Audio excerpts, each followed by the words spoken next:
પ્રાણ શબ્દમાં પ્ર એ નિરંતર છે અને અણ એટલે ગતિશીલ. જે નિરંતર વહે છે તે પંચ પ્રાણ છે. ગળાથી ઉપર જે ઉદાન છે એ આપણી ઉધ્વ ગતિની ચેતના લઈ જાય છે. જે ગળાથી છાતી સુધી પ્રાણ છે એ નિરંતર આપણને જીવન ઉર્જા પૂરી પાડે છે.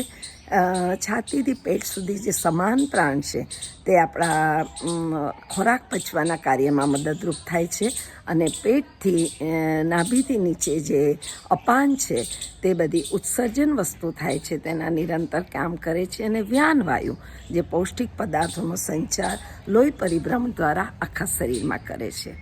5 પ્રાણના 5 ઉપપ્રાણ પણ છે. નાગ છે જે આપણને ડકાર ને ઉલટી થાય છે તેમાં નાગ પ્રાણનું મહત્ત્વ છે. કુર્મ આંખોની પાપણોનું જે બ્લિંકિંગ થાય છે તે કુર્મના લીધે થાય છે. છીંક ઉધરસ ભૂખ તરસ જે લાગે છે કૃકલ પ્રાણના લીધે થાય છે. બગાસા ની તંદ્રા જે આવે છે તે આ દેવદત્ત પ્રાણને લીધે થાય છે. અને ધનંજય જે મૃત્યુ પછી પણ આપણા શરીર સાથે જોડાયેલા રહે છે. આવા પંચ પ્રાણ અને પંચ ઉપપ્રાણની વાત છે.